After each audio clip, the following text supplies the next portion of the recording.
So an atheist dies and is in the afterlife. And after some time getting settled in, God appears before the atheist and asks the atheist, so what do you think of this place? Pretty cool, huh? How does it feel to be proven wrong? And the atheist replies to God, it's a pretty great place, I admit, but it's too bad it's all just a hallucination in my brain. Do you get the joke? The joke is on the atheist, because the atheist is engaging in motivated reasoning. They're engaging in confirmation bias. An atheist will never admit that they are wrong about something, even if the afterlife and God is bright as day as this reality here. They can never admit that they were wrong. It's almost like the same thing as a creationist admitting that they were wrong about creationism. They can never admit that they were wrong. They would have to always have a confirmation bias or engage in motivated reasoning just to back up their claims. They can never admit that evolution is true because somehow that would contradict with their worldview. And the irony is that the atheist says that the afterlife is all a hallucination in the brain, but they never apply that same skepticism to this reality right here. I mean, isn't this, after all, chemicals rendered through the brain? I mean, hasn't science demonstrated this, right?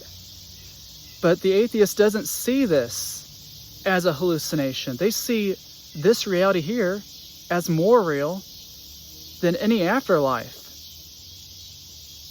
But if you think about it, it's the same thing. It's chemicals rendered through a brain, right?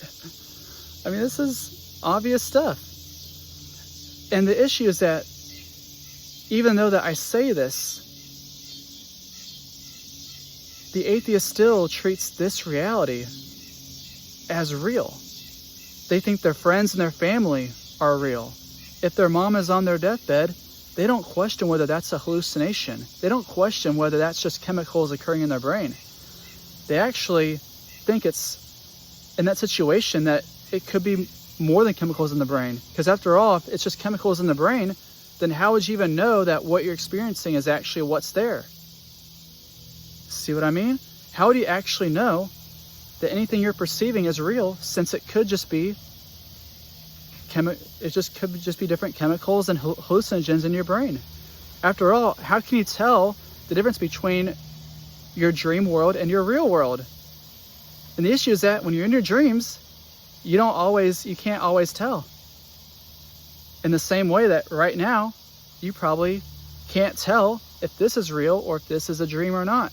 You think you can, in the same way you think you can in your dreams, but it's not that obvious. If you're actually really open-minded, and if you actually really follow me here, you'd actually admit that when you're dreaming at night, you do not know if you're dreaming or not, unless you have a lucid dream, which that's a different story.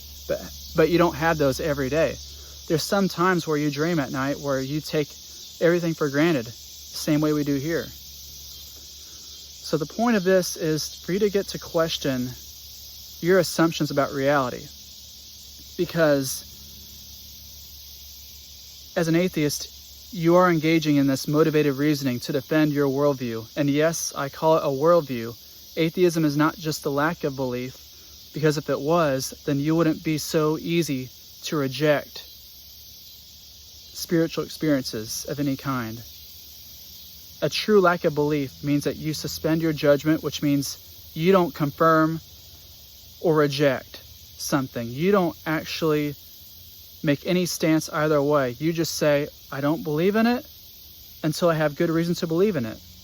But the issue that the atheist takes with that stance is they think it's other people's job to prove God to you, to prove mystical experiences to you, to prove an afterlife to you.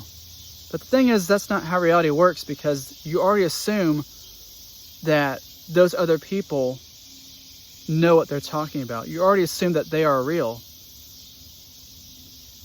And you assume that other people can hand you truth. But that's not how truth works. If you really are a deep truth seeker, then you wouldn't outsource your critical thinking and your evidence to other people. You would get off your butt and find the evidence yourself and do the spiritual practices that I've been talking about to see if they're real. So that's the video here. Let me know if you got the joke, or is the joke on you?